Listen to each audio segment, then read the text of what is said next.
समुद्री लुटेरों का एक समूह गलती से एक शापित भूमि में प्रवेश कर जाता है जो 3000 सालों से बंद है, प्राचीन राक्षसों का घर है। इससे पहले कि वे कुछ प्रतिक्रिया भी कर पाते, एक दर्पण से राक्षसी हाथ निकलते हैं और एक एक करके अनजान समुद्री लुटेरों को दर्पण में घसीट लेते हैं।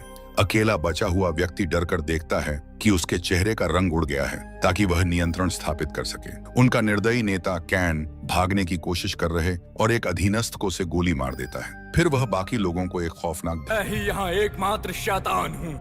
लेकिन जैसे ही उसके मुंह से ये शब्द निकलते हैं, उसके पीछे एक विशाल दरवाजा धीरे धीरे खुलता है जो उसके संदेह की पुष्टि करने के लिए दृढ़ है। कैन साहस पूर्वक अंदर कदम रखता है और जैसा कि उसने उम्मीद की थी, जादुई आत्मा रत्नों के ढेर फर्श पर बिखरे पड़े हैं। ये कैन का पसंदीदा खजाना है, लेकिन जैसे ही वह उन्हें हथियाने की योजना बनाता है, दरवाजा उसके पीछे बंद हो जाता है। कुछ ही पल बाद दर्दनाक चीखें पूरे कमरे में गूंजती हैं। उसके आदमियों का वध किया जा रहा है। कैन कुछ देर के लिए रुकता है, शायद 3 सेकंड के लिए उनके लिए शोक मनाता है और फिर एकाग्र संकल्प के साथ खजाने की ओर बढ़ता है। वह घुटनों के बल बैठता है और मुट्ठी भर सोने के सिक्के उठाता है। इस भारी वजन से उसे संतुष्टि का एक अजीब सा एहसास होता है। अचानक एक सूखी लाश उसके ठीक सामने प्रकट होती है। उसकी खोखली खोपड़ी से काला तरल टपक रहा है। तापमान तेजी से गिरता है, बर्फ दीवारों पर तेजी से रेंगती है। कैन धीरे से सांस छोड़ता है और कहीं से भी अनगिनत काली परछाइयां उभरती हैं, उसके चारों ओर घूमती हैं और हड्डियां कंपा देने वाली चीखें निकालती हैं, जैसे प्रतिशोधी आत्माएं न्याय की मांग कर रही हों। परछाइयां एक साथ घूमती हैं, दूरी पर एक सिंहासन पर मिलती हैं और उनसे एक काले रंग का राक्षस दूत प्रकट होता है। उसका चेहरा परछाइयों में छिपा रहता है। कैन खतरे को भांपकर अपना हथियार निकाल लेता है। दूत अपना हाथ उठाता है और एक अदृश्य शक्ति कैन को जमीन पर पटक देती है, उसे बेबस कर देती है, बिल्कुल शक्तिहीन। फिर दूत बोलता है। कैन जोर देकर कहता है कि उसने कोई सौदा नहीं किया था, लेकिन दूत सच्चाई उजागर कर देता है। जिस क्षण कैन ने रत्नों के लिए हत्याएं शुरू की, उसकी आत्मा पहले से ही नरक में बंधी हुई थी, लेकिन कैन अपने भाग्य को स्वीकार करने से इनकार कर देता है। दूत पाताल लोक की लपटों से बनी एक तलवार बुलाता है और हमला करने की तैयारी करता है। आखिरी क्षण में कैन छूट जाता है और अपने खंजर से धार को रोक लेता है। वह दहाड़ता है और घोषणा करता है कि कोई भी उसकी आत्मा नहीं ले सकता जब तक वह इसकी अनुमति न दे। लेकिन वह किसी राक्षस का मुकाबला नहीं कर सकता। कोई रास्ता ढूंढता है। फिर एक साहसिक कदम उठाते हुए वह एक खिड़की से छलांग लगाता है और नीचे समुद्र में गायब हो जाता है। 1 साल बाद कैन बाल बाल बचकर अपने वतन इंग्लैंड लौटता है। वह एक दूरस्थ मठ में छिप जाता है और अपनी सारी बची हुई संपत्ति, आश्रय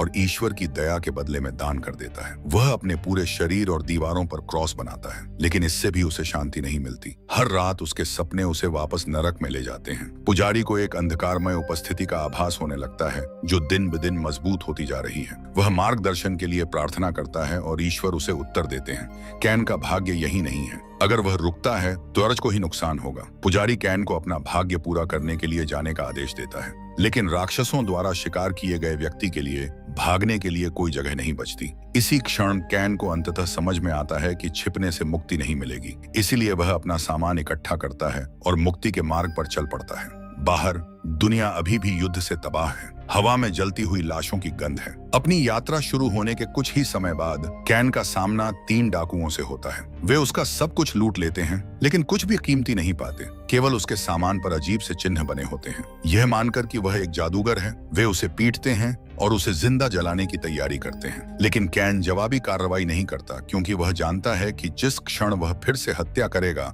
राक्षस दूत वापस आ जाएगा। सौभाग्य से उसे एक यात्रा करने वाले परिवार विलियम और उसके प्रियजनों द्वारा बचाया जाता है। नदी के किनारे नहाते समय विलियम की बेटी मेरेडिथ कैन की त्वचा पर अजीब से निशान देखती है, लेकिन डरने के बजाय वह उत्सुक हो जाती है। परिवार दयालु और ईमानदार है। उनकी गर्मजोशी कैन के अंदर कुछ जगह देती है, एक ऐसा एहसास जो उसने बरसों से महसूस नहीं किया था। उसे याद आता है कि कैसे उसके पिता ने उसके बड़े भाई पर मेहरबानी की, कैन से उसकी विरासत छीन ली और उसे एक आवारा छोड़ दिया या उसे चोर बना दिया। लेकिन अंदर ही अंदर उसे इस सब का पछतावा है। विलियम की दयालुता से प्रेरित होकर कैन उनकी उदारता का बदला चुकाने का फैसला करता है। बाद में समूह एक गांव में पहुंचता है जो लाशों से अटा पड़ा है। जाहिर है राक्षस जीवित बचे लोगों की तलाश में अभी अभी वहां से गुजरे थे। उन्हें एक छोटी बच्ची मिलती है। वह अकेली है और असहाय लगती है। सभी को उस पर दया आती है, लेकिन कैन को कुछ गड़बड़ नजर आती है। वह आगे बढ़ता है और एक क्रॉस दिखाता है। लड़की की आंखें बदल जाती हैं। वे अब मासूम नहीं रहीं। वह मेरेडिथ का हाथ पकड़ती है और कहती है, तुम ही हो जिसे हम ढूंढ रहे थे। वह कैन को बताती है कि राक्षस उसका इंतजार कर रहे हैं। फिर वह आसमान में उठती है और कौवों के झुंड में विलीन हो जाती है। कैन को लगता है कि खतरा टल गया है, लेकिन राक्षस की योजना अभी शुरू ही हुई है। वह मेरेडिथ के हाथ पर बने काले निशान को घूरता है। एक गहरी भय की भावना उसके अंदर घर कर जाती है। कुछ ही देर बाद प्रेतग्रस्त मनुष्यों का एक समूह हमला करता है। विलियम और उसके परिवार को पकड़ लेता है। एक नकाबपोश लेखक घोड़े पर सवार होकर आता है, मेरेडिथ को ले जाने के इरादे से। आखिरी क्षण में कैन उसे हिंसा में धकेलता हुआ दिखाई देता है। राक्षस की कठपुतलियां एक एक करके विलियम के परिवार को मार डालती हैं। कैन क्रोध से भरकर आसमान की ओर हाथ उठाता है और अपने भगवान को पुकारता है। भले ही उसे अपनी आत्मा की कीमत चुकानी पड़े, उसे अब कोई परवाह नहीं है। वह खुद को युद्ध में झोंक देता है, एक खंजर चुराता है और एक क्रूर जवाबी हमला करता है। लेकिन इस अफरा तफरी में कैन यह ध्यान नहीं दे पाता कि नकाबपोश व्यक्ति पहले ही मेरेडिथ को छीन चुका है। उस पर एक बोरा फेंककर अंधेरे में गायब हो गया है। उसका भाई उन्हें रोकने की कोशिश करता है, लेकिन एक आविष्ट शत्रु उसके दिल में छुरा घोंप देता है। कैन आखिरी राक्षसों को भी खत्म कर देता है। फिर बिना रुके वह नकाबपोश सवार के पीछे दौड़ता है, लेकिन कैन के पीछा करने के बावजूद वह घुड़सवार राक्षसों से आगे नहीं निकल पाता। कोई विकल्प न होने पर वह वापस लौट जाता है। अब तक मेरेडिथ के पिता भीर रूप से घायल हो चुके थे और मुश्किल से अपनी जान बचा पा रहे थे। अपनी आखिरी सांस के साथ उन्होंने विनती की, कैन मेरी बेटी को बचा ले। अगर वह सफल हो जाता तो कैन की आत्मा को आखिरकार मुक्ति मिल जाती। कैन की यह शपथ सुनने के बाद ही विलियम ने उसे जाने दिया और शांति से चल बसा। उसकी पत्नी ने कैन को एक जेब घड़ी विलियम की आखिरी यादगार चीज दी।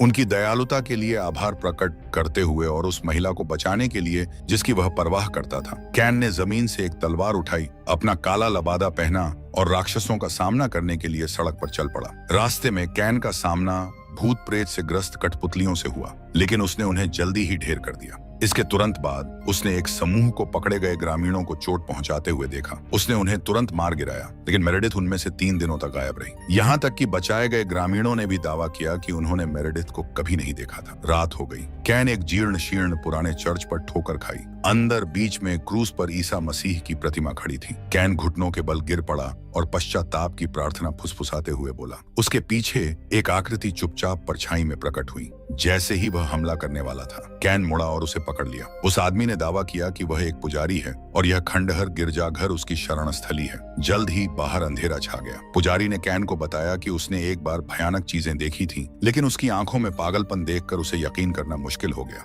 अचानक कैन ने बाहर अजीब सी आवाजें सुनी। यह सोचकर कि यह एक और घात है, उसने अपना हथियार उठाया, लेकिन पुजारी ने शांति से कहा कि राक्षस बाहर नहीं थे, वे अंदर थे। कैन के कुछ प्रतिक्रिया देने से पहले पुजारी उसे मशाल की धुंधली रोशनी में एक भूमिगत तहखाने के प्रवेश द्वार तक ले गया। कैन ने उन्हें बेसुध देखा। शापित कठपुतलियां परछाई में छटपटा रही थीं। वह उन्हें नष्ट करने के लिए आगे बढ़ा, लेकिन पुजारी ने उसे रोक दिया। उसने कहा कि ये लोग कभी इंसान थे, उन्हें तो बस शापित किया गया है। कैन उलझन में था। फिर अचानक पुजारी ने कैन को तहखाने में धकेल दिया, उसे राक्षसों को खिलाने के इरादे से। कैन अपनी जान बचाने के लिए लड़ रहा था जब कठपुतलियां उस पर टूट पड़ी, लेकिन तभी एक रहस्यमय व्यक्ति चर्च में घुस आया और विश्वासघाती पुजारी को मार डाला। केवल एक तलवार का इस्तेमाल करके कैन भीड़ के बीच से अपना रास्ता बनाता हुआ आगे बढ़ा। उसने आगे रोशनी देखी। पूरी ताकत के साथ वह उसकी ओर दौड़ा। वह चमक बाहर निकलने का रास्ता दिखाती थी। जैसे ही कैन बाहर निकला, कठपुतलियों ने उसका पीछा करने की कोशिश की, लेकिन कैन के पास आराम करने का समय नहीं था।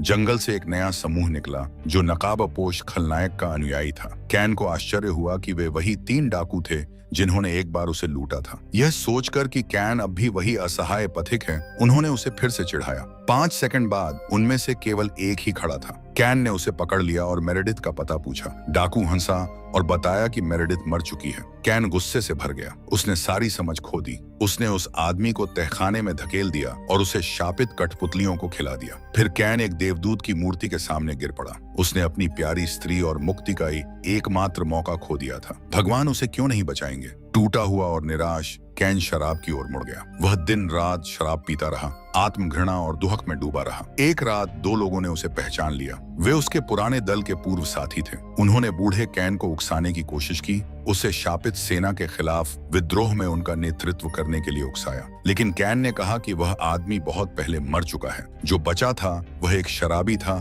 जो एक खोई हुई आत्मा से परेशान था। उसी रात कैन को पकड़ लिया गया। उसे खुद नकाबपोश खलनायक ने सूली पर चढ़ा दिया। उसके हाथों और पैरों में स्टील की कीलें ठोंक दी गईं। कैन नहीं चिल्लाया, दवा के कारण नहीं, क्योंकि अंदर से वह पहले से ही मरा हुआ महसूस कर रहा था। वह बारिश में लटका हुआ था, पानी उसके घावों और उसकी आत्मा को धो रहा था। फिर कुछ चमत्कार हुआ। एक गाड़ी कैदियों को ले जाती हुई गुजरी। उनमें मेरेडिथ भी थी। वह जीवित थी। उनकी आंखें मिली। बस एक नजर ही काफी थी। कैन नई ताकत से भरकर खुद को कीलों से छुड़ाकर जमीन पर गिर पड़ा। एक कठपुतली आगे बढ़ी, अपना ब्लेड उठाया। कैन के पुराने साथी उसे बचाने के लिए ठीक समय पर लौट आए। जब कैन ने अगली बार अपनी आंखें खोली तो एक चुड़ैल उसके ऊपर खड़ी थी। वह सिर्फ एक चिकित्सक ही नहीं थी, वह भविष्य भी देख सकती थी। जब उसके घाव भर गए तो कैन अपने आदमियों को नालियों से होते हुए ले गया। एक अंधेरे महल में पहुंचा। यह कभी उसका बचपन का घर था, अब अभिशाप का अड्डा है। उसके पिता यहाँ कठपुतलियों ने मारे थे। कैन मेरेडिथ को बचाएगा और सुरंगों से बाहर निकलते ही अपने परिवार का बदला लेगा। पहले वाली चुड़ैल अचानक इंतजार करती हुई प्रकट हुई, लेकिन इससे पहले कि वह बोल भी पाती, कैन ने अपनी तलवार हवा में उछाल दी, उसे छेद दिया और उसे सीधे पाताल लोक में भेज दिया।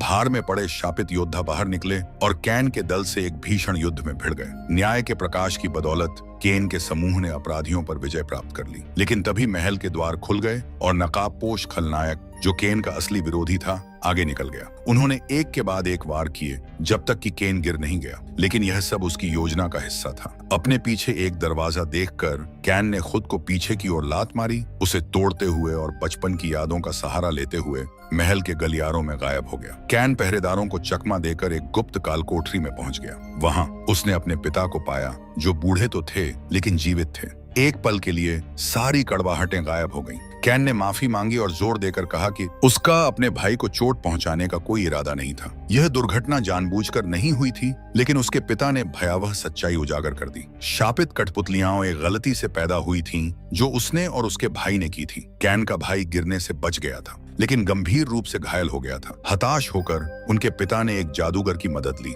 जादूगर ने लड़के को वापस लाया और उसे परछाई से बाहर निकाला। बुरी तरह विकृत भाई ने अपना चेहरा छिपाने के लिए एक मुखौटा पहना हुआ था, लेकिन समय के साथ वह अधिरूप अंधेरे में चला गया। उसने जादू टोना सीखा और लोगों को अपनी कठपुतली बना लिया। उस पल कैन को एहसास हुआ कि नकाबपोश खलनायक उसका भाई था, जिसने श्राप को खत्म किया। उनके पिता ने कैन से अपनी जान लेने के लिए कहा, यह जानते हुए कि यह सब उसी से शुरू हुआ था। कैन ने उसे खत्म करने की तैयारी कर ली। वह भव्य हॉल में दाखिल हुआ और मेरेडिथ को पाया। बीच में एक भूतिया आदमी बैठा था, जिसके घुंघराले बाल थे और ऋण उसके पीले चेहरे के आधे हिस्से पर बिखरे हुए थे। यह वही जादूगर था जिसके बारे में उसके पिता ने उसे चेतावनी दी थी। जादूगर ने कहा कि वह कैन का इंतजार कर रहा था। कुछ रहस्यमय शब्दों के बाद वह काले धुएं के गुबार में गायब हो गया। कैन मेरेडिथ को छुड़ाने के लिए दौड़ा, लेकिन एक ब्लेड उसके कंधे में घुस गया और उसे हवा में उठा लिया। नकाबपोश खलनायक आ गया था। कैन ने उस भाई से बात करने की कोशिश की जिसे वह कभी जानता था, लेकिन वह बहुत पहले ही चला गया था, अंधेरे में खो गया था। कैन ने मेरेडिथ को भागने के लिए कहा। जादूगर प्रकट हुआ और बताया कि मेरेडिथ कभी भी निशाना नहीं थी, वह हमेशा से कैन ही था। उसके पीछे एक विशाल दर्पण ऊर्जा से स्पंदित हो रहा था। अंदर एक बंद दानव हिल रहा था, आत्मा के लिए भूखा। जादूगर ने समझाया, एक बार मेरेडिथ का खून शीशे को छू जाए तो दानव मुक्त हो जाएगा और कैन की आत्मा नरक में खींच ली जाएगी। यह समझकर कैन ने आखिरी बार विनती की, अपने भाई से उसके साथ अंधेरे से लड़ने की विनती की, लेकिन भाई ने उसकी एक न सुनी। दोनों में जमकर लड़ाई हुई। कैन ने अपने भाई की आंत में 2 ब्लेड घोंप दिए, लेकिन इसका कोई असर नहीं हुआ। नकाबपोश आदमी ने कैन का गला पकड़ लिया और उसे हॉल के पार फेंक दिया। कैन ने नकाब उतार दिया। फिर पास में रखी एक मशाल तोप को पकड़कर उसने अपने भाई के कवच में आग लगा दी और उसे उसके पिता से परलोक में फिर से मिलन के लिए भेज दिया। इस बीच जादूगरनी मेरेडिथ को घसीटकर शीशे के पास ले गई। उसने उसकी हथेली पर बने निशान को काट दिया, जिससे उसका खून सतह पर फैल गया। सील टूट गई। पिघले हुए पत्थर और गंधक से पैदा हुआ एक राक्षस